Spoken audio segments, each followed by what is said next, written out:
Hello students, आज हम discuss करेंगे हमारे chapter number 6 new economic policy 1991 के पार्ट सेकंड के बारे में।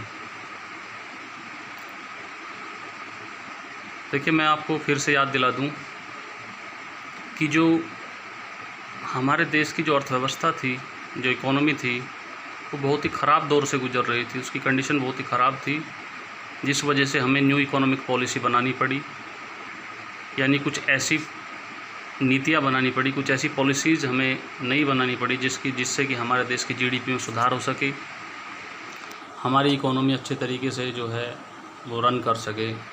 उसके लिए हमें क्या ज़रूरी था कि कुछ चीज़ों में हमें लिबरल होना पड़ा, यानी स्ट्रिक्ट नहीं, कठोर नहीं, स्ट्रिक्ट नहीं, बल्कि लिबरल, उदार, यानी नर्म हमें जो है अपना रवैया करना पड़ा। कुछ चीज़ों में हमें ढील देनी पड़ी, कुछ चीज़ों में हमें जो है आसान बनाना पड़ा, जिसकी वजह से हमारा जो ट्रेड है या हमारा जो इकोनॉमिकल जो सिस्टम है वो थोड़ा सा अच्छे से और रन कर सके। तो जैसा कि आप देख रहे हैं, हमने लिबरलाइजेशन की तरफ कदम बढ़ाया, यानी उदारीकरण की तरफ। गवर्नमेंट सरकार ने लिबरलाइजेशन को इंट्रोड्यूस किया। लिबरल होना यानी बहुत सारी चीज़ों में उन्होंने चीज़ें पहले से आसान कर दी 1991 में। देखिए, लिबरलाइजेशन के तहत हमने कितने रिफॉर्म किए, कितने सुधार किए। सबसे पहले आता है हमारा industrial sector reform. Industrial sector reform यानी औद्योगिक क्षेत्र में हमने जो सुधार किए, उद्योग जो इंडस्ट्रीज लगाई। दूसरा हमारा आता है फाइनेंशियल सेक्टर रिफॉर्म। देखिए, फाइनेंशियल सेक्टर रिफॉर्म को आप समझ सकते हैं कि वो सेक्टर जो पैसे के मामले में जो मुद्रा का लेन देन करता है, जैसे कि बैंकिंग हो गया, हमारा बैंक हो गया, ये सारी फाइनेंशियल इंस्टीट्यूशंस हो गया, उनमें हमने क्या क्या सुधार किए। इसके बाद आता है फिस्कल रिफॉर्म, यानी जो हमारा जो सिस्टम था, जो कितना हम एक्सपोर्ट इंपोर्ट कर रहे थे, कितना हम मुद्रा बाहर भेज रहे थे, कितनी पैसा हम देश के अंदर ला रहे थे, उससे हमें क्या घाटा हो रहा था, उसकी भरपाई के लिए हमने कुछ सुधार किए। इसके बाद आते हैं फॉरेन एक्सचेंज रिफॉर्म्स। किस प्रकार से जो है विदेशी विनिमय में सुधार किया गया, जो हम विदेशों के साथ व्यापार कर रहे थे, उन चीज़ों में हम कितने आगे बढ़े, कितने लोग जो हैं फॉरेनर्स जो एंटरप्रेन्योर्स थे वो हमारे देश में आए, उन्होंने इंडस्ट्री लगानी शुरू की, ये सब चीज़ें। और इसके बाद आता है trade and investment. Trade and investment यानी व्यापार और निवेश। कितना व्यापार हमारा आगे बढ़ा, कितना लोगों ने हमारे देश में पैसा लगाया, और हमारे देश के जो एंटरप्रेन्योर थे उन्होंने विदेशों में जाकर के कंपनी सेटअप की। ये सब चीज़ें हम इसी में पढ़ेंगे। और ये सब चीज़ें आसान कब हुई, जब हमारी गवर्नमेंट लिबरलाइज हुई, लिबरलाइजेशन को हमने समझा और पॉलिसीज़ में अपनी में जो पहले बहुत ही कठोर थी, बहुत मुश्किल थी, उनको आसान बनाया। अब सबसे पहले नंबर 1 आता है industrial sector reforms. Industrial sector reforms, सबसे पहले हम इसके बारे में पढ़ते हैं। देखिए, जो हमारा इंडस्ट्रियल सेक्टर था, जो औद्योगिक क्षेत्र था, उसमें हमने क्या क्या सुधार किए।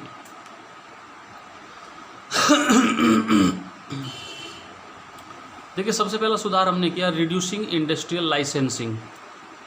Reducing industrial licensing. देखिए, 1991 से पहले हमारे यहाँ अगर कोई भी इंडस्ट्री खोलनी होती थी, कोई भी कंपनी खोलनी होती थी, तो उसके लिए सरकार से लाइसेंस लेना पड़ता था। और लाइसेंस का जो प्रोसीजर था वो बहुत ही मुश्किल था। गवर्नमेंट बहुत ज़्यादा डिफ़िकल्टीज़ के बाद जो है वो लाइसेंस देती थी, जिसका रिज़ल्ट ये हुआ कि बहुत सारे लोग, लगभग 20 to 25% ऐसे लोग जो प्राइवेट सेक्टर के थे और इंडस्ट्री लगाना चाहते थे, वो लोग, उन्होंने अपना मन बदल दिया और हमारे यहाँ इंडस्ट्रीज़ उतनी नहीं लग पाई जितनी लगनी चाहिए थी। क्योंकि लाइसेंस देने की जो प्रक्रिया थी वो बहुत ही मुश्किल थी, इसलिए लाइसेंस नहीं मिल पाता था आसानी से, इंडस्ट्रीज को इस्टेब्लिश नहीं कर पाते थे, इस वजह से बहुत ही कम लोग इसमें आ पाए। अब 1991 में उन्होंने क्या किया, केवल 5 उद्योगों को छोड़ करके उन्होंने सभी में लाइसेंस को आसान बना दिया। आसानी से आप आइए, लाइसेंस लीजिए और अपनी कंपनी, अपनी इंडस्ट्री चलाइए। वो कौन कौन सी थी? 5 जिनको गवर्नमेंट ने अपने पास रखा, और जिनका अपने पास भी नहीं रखा, जिनका लाइसेंस लेना ज़रूरी था। इसके अलावा बाकी कंपनीज आप विदाउट लाइसेंस या थोड़ी बहुत फॉर्मेलिटी के द्वारा ही आप चला सकते थे। तो तो 5 कंपनीज़ वो ऐसी थी, 5 इंडस्ट्री ऐसी थी जिनका अगर आपको काम करना है, जिनमें अगर आपको जो है इंडस्ट्री चलानी है तो आपको लाइसेंस लेना पड़ेगा। कौन कौन सी थी? पहली थी लिकर यानी शराब की, जो शराब की होती है उसके लिए गवर्नमेंट के लाइसेंस की ज़रूरत होती है। दूसरी होती है स्मोक इंडस्ट्री यानी बीड़ी सिगरेट वाली। तीसरी है डिफेंस गुड्स यानी जो आर्मी के वेपन बनते हैं उनके लिए। चौथी हो गई एक्सप्लोसिव, जो बम वगैरह बनाए जाते हैं, RDX वगैरह ये सब चीज़ें। और पांचवी हो गई केमिकल इंडस्ट्री। केमिकल इंडस्ट्री है जो खेतों में जो खाद वगैरह लगाया जाता है, केमिकल फर्टिलाइज़र्स, इसकी इंडस्ट्री। तो इन 5 इंडस्ट्रीज़ के लिए लाइसेंस ज़रूरी है। और इनके अलावा जो है बाकी सब इंडस्ट्री को जो है मोस्टली लाइसेंस में बहुत ही ढील दे दी गई, बहुत आसानी से उनका लाइसेंस मिलने लगा। तो ये इंडस्ट्रियल सेक्टर में पहला सुधार हुआ था। इसके बाद बात करते हैं decreasing the role of public sector. Public sector, जैसा कि मैंने आपको बताया, पब्लिक सेक्टर का मतलब है सरकारी क्षेत्र। देखिए पहले ज़्यादातर जो इंडस्ट्री थी वो सरकार के हाथ में होती थी, प्राइवेट लोग उसमें बहुत ही कम आ पाते थे और सरकार ही उनको रन करती थी। अब 1991 में क्या किया कि सरकार ने अपना रोल कम कर दिया और प्राइवेट लोगों को इनवाइट किया कि आप आइए और आकर के जो है इंडस्ट्री लगाइए। गवर्नमेंट ने केवल 3 सेक्टर अपने पास रखे, जबकि अब से पहले उनके पास 17 सेक्टर थे। 17 इंडस्ट्री जैसी थी जो जिनके ऊपर सरकार का अधिकार था। लेकिन 91 के बाद जो है उन्होंने 17 में से केवल 3 इंडस्ट्री ऐसी थी जो पब्लिक सेक्टर के तहत रखी, बाकी सब प्राइवेट इंडस्ट्रीज़ के तौर पर उनको दे दिया गया। वो 3 कौन कौन सी थी जो 91 के बाद भी गवर्नमेंट के पास आज भी हैं? एग्जाम्पल के तौर पर रेलवे सरकारी वो है, आज भी सरकारी इंडस्ट्री के तहत आता है।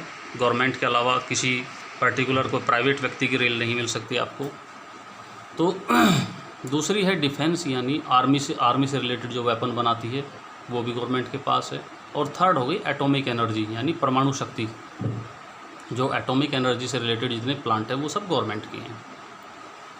तो ये 3 इंडस्ट्री को छोड़ करके बाकी सब इंडस्ट्री में पब्लिक सेक्टर को डिक्रीज़ किया गया, हटाया गया और प्राइवेट सेक्टर को इसमें आगे लाया गया ताकि हमारी ग्रोथ हो सके। इसके बाद बात करते हैं मेकिंग MRTP मतलब मोनोपोली रिस्ट्रिक्टेड ट्रेड प्रैक्टिसेस। देखिए मोनोपोली को मैंने क्या बताया था आपको। मोनोपोली होती है किसी भी चीज़ पर एकाधिकार, किसी एक व्यक्ति का अधिकार। अब इन्होंने क्या किया, MRTP लगा दी यानी MRTP एक्ट लेकर आए जिसको मोर लिबरल बना दिया गया। लिबरल यानी ज़्यादा उदार। अब ऐसा नहीं था कि सारी जो इंडस्ट्री है वो किसी एक ही व्यक्ति के हाथ में हो। अब ऐसा होने लगा कि MRTP के तहत जो है मोस्टली जो इंडस्ट्रीज़ हैं उनमें आपका प्राइवेट सेक्टर भी जो है आ सकता है और गवर्नमेंट से कोई ज़्यादा अप्रूवल लेने की ज़रूरत नहीं है उसमें। तो MRTP को जो है लिबरल बनाया गया। Now no required to seek government approval for establishment and expansion of new industries. देखिए इन्होंने क्या बताया MRTP के तहत कि 1991 के बाद कई सारी ऐसी इंडस्ट्री थी जिनको ज़रूरत नहीं थी कि अगर वो अपनी इंडस्ट्री को बढ़ाना चाहें, उसके प्लांट को बड़ा करना चाहें या उसको कहीं और लगाना चाहें एक की बजाय और कई ब्रांच बनाना चाहें, तो उसको इंडस्ट्री को गवर्नमेंट से बार बार लाइसेंस लेने की ज़रूरत नहीं थी। तो MRTP को भी काफ़ी लिबरल किया गया। ये भी इसका एक काफ़ी इंडस्ट्रियल रिफॉर्म्स के तहत ही आता है। इसका भी बहुत सुधार हुआ, इंडस्ट्रीज़ आगे बढ़ी, कई नंबर ऑफ़ इंडस्ट्रीज जो है वो कई गुना बढ़ गई, प्लस प्लांट की जो है जो प्रोडक्शन यूनिट है उसको भी बड़ा कर दिया गया। तो इसमें काफ़ी फ़ायदा हुआ। अब लास्ट हमारा बचता है freedom to import capital goods. देखिए कैपिटल गुड्स जो है हमारे जो मैंने आपको बताया था कि वो सारी वस्तुएं होती हैं जैसे कि मशीनरी हो गई, आपका रॉ मटेरियल हो गया, बहुत इंपॉर्टेंट चीज़ें। तो अब इंपोर्ट करने की आज़ादी दे दी गई विदेशों से कि आप कैपिटल गुड्स को विदेशों से मंगा सकते हैं। जैसे कि मशीनरी हो गई, आपकी अच्छी अच्छी मशीन, नई नई टेक्नोलॉजी की। रॉ मटेरियल हो गया, अगर आपको कुछ सामान बनाना है तो आपको उसके पार्ट जो हैं विदेशों से मंगा सकते हैं। तो इन चीज़ों में फ्रीडम दे दी गई इंडस्ट्रियल सेक्टर में। तो इस फ्रीडम का बहुत ज़्यादा फ़ायदा हुआ इंडस्ट्रियल सेक्टर की ग्रोथ में। ये जो रिफॉर्म हुए, जो सुधार हुए, इनसे काफ़ी कुछ फ़ायदा मिला। और ये सब जो है पॉसिबल हो पाया बिकॉज ऑफ NEP यानी न्यू इकोनॉमिक पॉलिसी 1991।